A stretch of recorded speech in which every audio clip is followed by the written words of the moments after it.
UK-based security company, but specifically we deal in anti-piracy. We complement a lot of other vendors in the security space, such as DRM providers, CA. However, we specifically focus on restreaming piracy. When people take the content out the back of the device, restream it on the internet, that's when we get involved. So, I mean, you know, content piracy used to be about card sharing or black boxes. So the main issue with piracy now is streaming. Where content isn't being securely delivered, pirates will take content from there. But increasingly, content is being securely protected, delivered to the end device. And that's where pirates start restreaming. So it's a much bigger problem than it was a couple of years ago. Pirates now, unfortunately, are able to take advantage of all the tools, the platforms and the delivery services that the genuine service providers use. And it's not difficult now as a pirate to deliver a fairly comprehensive alternative to a pay TV service. And again, primarily the content that they're using is taken from devices and restreamed. Typically, it's live sports. Live sports really drives this ecosystem. Live sports, in my opinion, drove the launch of digital TV, the adoption of digital TV, the migration from analog to digital. It was live sports, particularly football.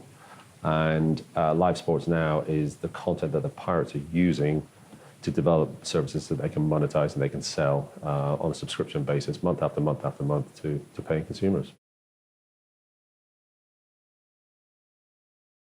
It's essential, really, first of all, to understand the problem. And the way traditionally the content owners and the broadcasters have been able to understand the problem has really been through monitoring. So traditional monitoring, observing the availability of pirated content on the internet, particularly on the internet.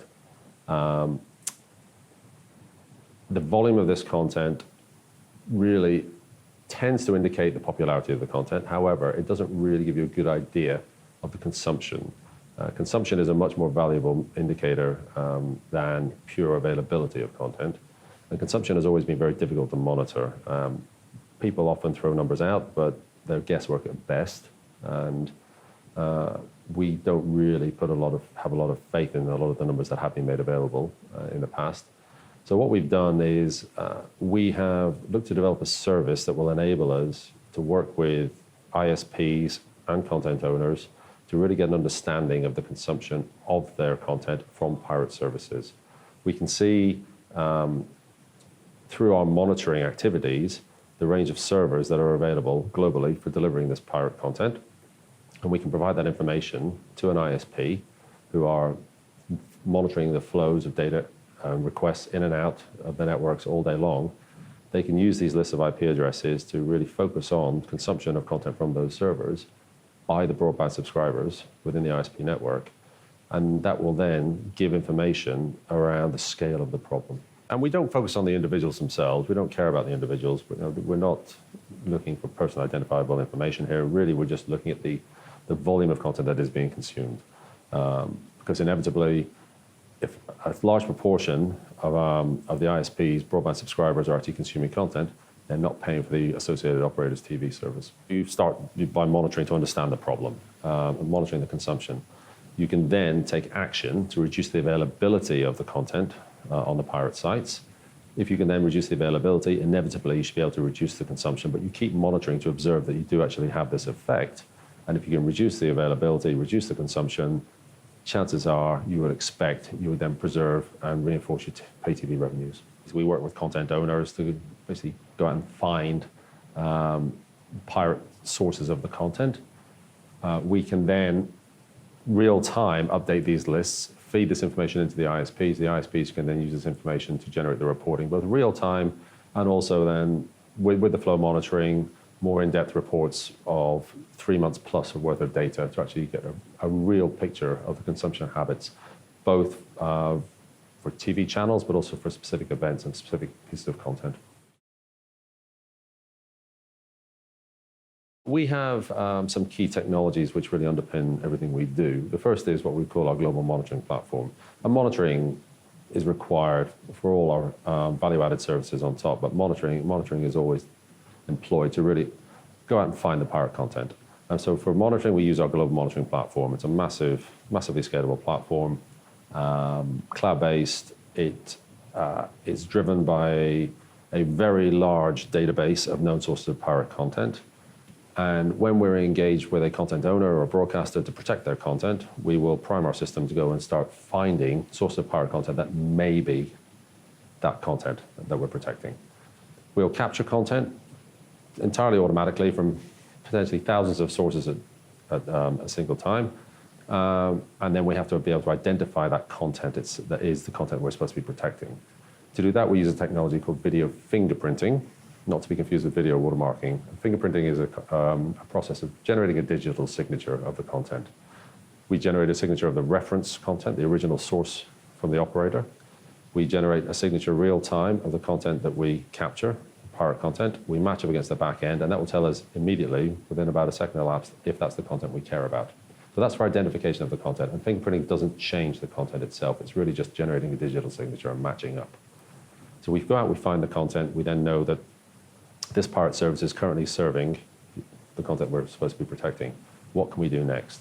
So from that, you can do what we call traditional enforcement, so sending of takedown notices, cease and desist notifications, DMCA notifications, which in the past was reasonably effective, but unfortunately now is becoming increasingly ineffective. Compliance rates are significantly down because pirates are monetizing quite heavily now. The services that are being produced by the pirates are there to make money. So they're doing everything they can to host their services on infrastructure, really, which is not going to respond to a takedown notice. So unfortunately now, traditional enforcement, although it's a mandatory step on the legal trail, doesn't really generate great results. What can you do beyond that then? So beyond that, we then use video watermarking to identify where the pirates got their content from. So which individual, which subscriber, which set-top box, which OTT account or stream was used to deliver the pirate content source to the pirate, for the pirate then to restream and make available to pirate consumers. So that technology is video watermarking. And watermarking, in this instance, we would describe as subscriber level watermarking or session-based watermarking. It's identifying the individual subscriber. The watermarking itself is a relatively mature technology. It's very robust technology. It's deployed in millions of devices, but the watermarking itself, again, is there to identify the individual so that when we capture pirate content, if we believe it came from a source that should be putting watermarks in, we can extract the watermark. We can then report back to the operator or the service provider that this individual is currently restreaming content on the internet, and the operator or the service provider can take action against that individual to terminate the stream, to remove the entitlement to the subscriber, potentially to prosecute the subscriber. Live has its own challenges, unlike on-demand content where you can take your time to extract watermarks and then identify the source of the content. With live, often there is an imperative to take action immediately within as little as a few minutes. If it was, for instance, a world title boxing pay-per-view event, the kind of business driver we have is one round of boxing. If we identify an individual, we want the operator to be able to take that individual down within one round of boxing. That presents some fairly severe challenges in terms of the integration and requirements of the integration of the workflow. However, our service, our anti-piracy services, have all the components that are required to be able to implement this workflow and produce these kind of results. So we do the monitoring to identify the content in real time. We then extract the watermarks in real time, and we feed back into the operator back end in real time, so the operator then can take action against the individual. So with watermarking, we would say there are a number of key requirements. First of all, the watermarking should be visually perceptible. It's no good if the watermark is annoying the user, degrading the user experience, or also if it's flashing up on the screen as a textual identifier, it's obvious to the pirates. The pirates know it's in there, and the pirates can take measures to get rid of it. Secondly, the watermark should ideally be always on.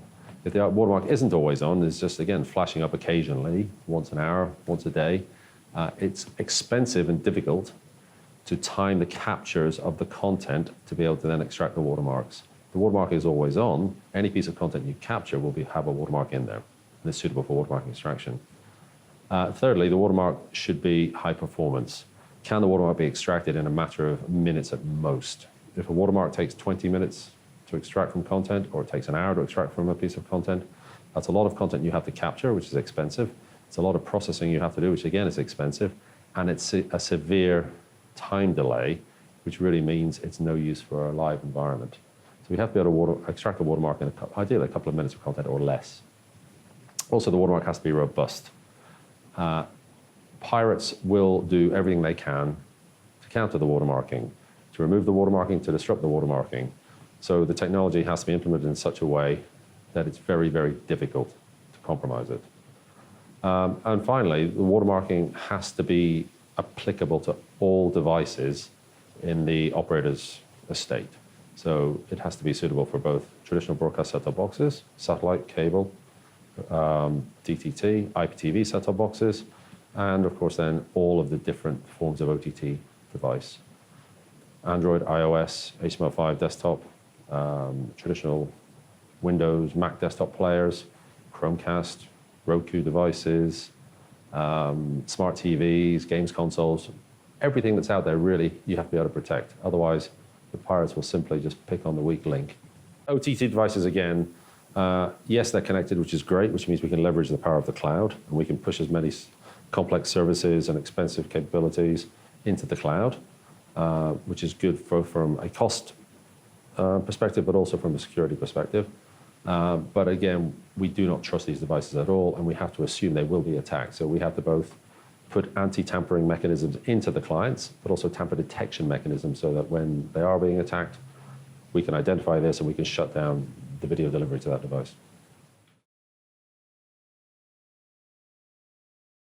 We believe watermarking works. As I said, traditional enforcement for monitoring is increasingly ineffective. You have to do it because you have to be able to show that you've sent notices to say to the pirate services, stop what you're doing. However, we don't expect great results anymore. Watermarking, however, identifying the source of the content, cutting it off, so the multiple pirate services will lose content simultaneously. That has proven to be very effective. With our asset watermarking, we are the most deployed watermarking solution globally. We're deployed in millions of devices and broadcast environments, and we've had dramatic results where we've been deployed. We're deployed with the biggest operators on the most valuable content properties. And where we have been deployed, we've seen piracy all but entirely eliminated from those platform categories within a matter of days.